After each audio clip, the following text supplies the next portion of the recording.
Salam sejahtera kepada rakan-rakan semua. Di sini ingin saya tunjukkan cara-cara bagaimana kita boleh menyewa tapak website di company GDI. Yang perlu anda lakukan adalah klik di link pendaftaran di sini, dan apabila website ini terbuka, apa yang perlu anda lakukan adalah create username. Contoh dia Mazlan 1234. Create password seelok-eloknya anda gunakan perkataan dan huruf combinekan sekali. Salutation anda boleh letakkan kalau lelaki letakkan Mr. Contoh saya letakkan nama saya. Di sini pastikan anda letakkan nama penuh ya. First name nama anda dan last name adalah bin ataupun binti. Anda klik continue. Security question, favorite color, contoh saya nak letakkan biru. Favorite number anda letakkanlah nombor kereta anda ke atau apa-apa nombor yang jadi kegemaran anda. Selepas itu klik continue dan isikan bahagian-bahagian ini. Contoh isikan email. Contohnya saya isikan email atas dengan bawah ni perlu sama. Phone number sudah memadai, tak satu pun cukup, yang lain ni tak payah isi pun tak apa. Alamat, pastikan anda klik button di bawah ini, please check the confirmation ni, klik continue. Di ruangan ini adalah tempat anda memilih domain. Di dalam GDI mereka juga menawarkan .com, .net, .ox, .bizinfo.me, bagai-bagai lagi. Tapi saya cadangkan kita kekalkan .ws kerana dengan mengekalkan .ws ni kita akan dapat 7 hari percuma. Kalau kita ambil .com, .net, kita akan dicas $10 on the spot. Seperti juga domain-domain yang lain, kalau kita beli domain di company-company lain, mereka akan cas terus. Tetapi di sini kalau kita ambil .ws, dia akan berikan 7 hari percuma, baru mereka akan start cas $10 itu. Bayaran domain di GDI, sewa tapak di GDI adalah $10 setiap bulan. Contoh saya ingin pilih domain Uptrend 88 contohnya.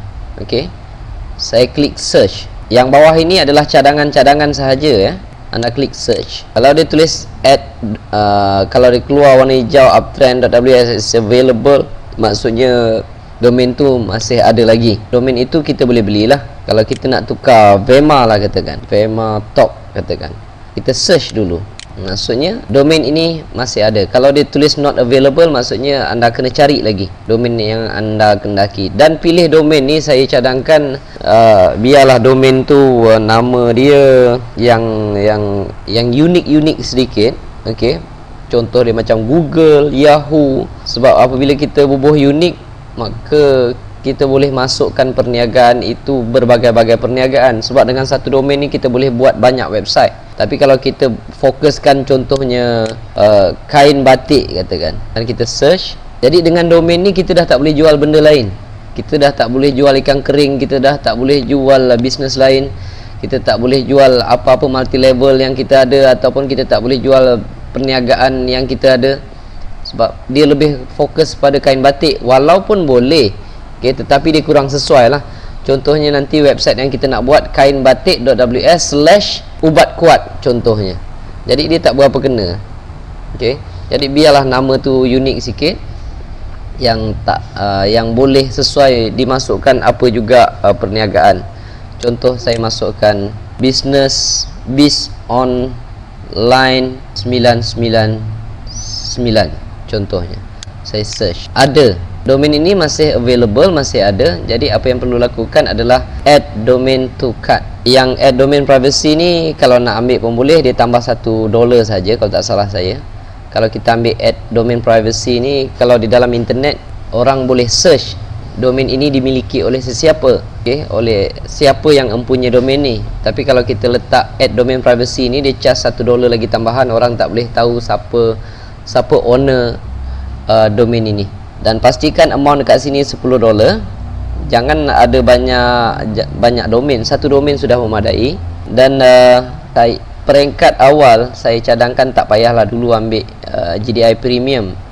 GDI Premium ni dia besar sikit, kalau tak salah saya $40 setiap bulan, dan space yang dibagi pun agak luas. Kalau dengan GDI ni $10 dibagi space kepada kita adalah 100 MB.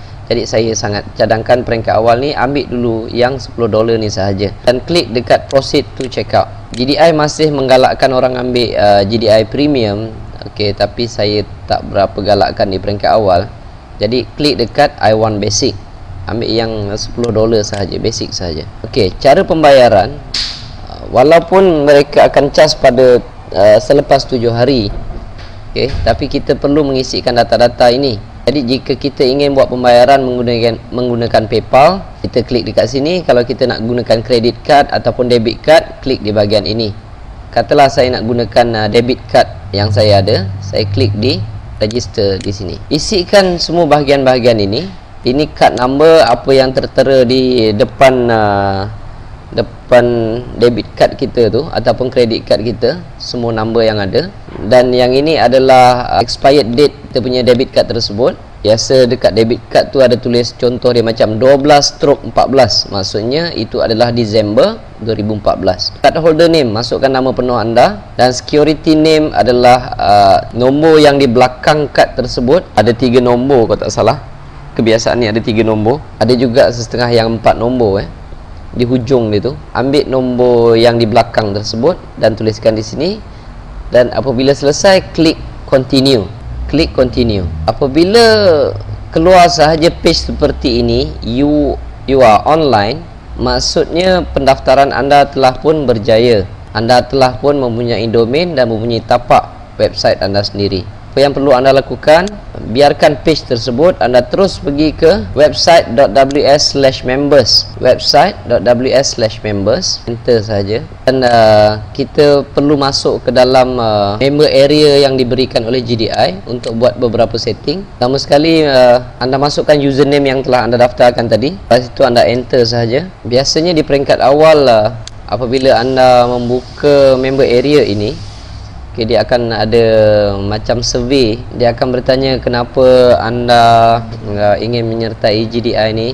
Jadi anda boleh klik di bahagian mana sekalipun. Anda klik situ dan anda klik continue.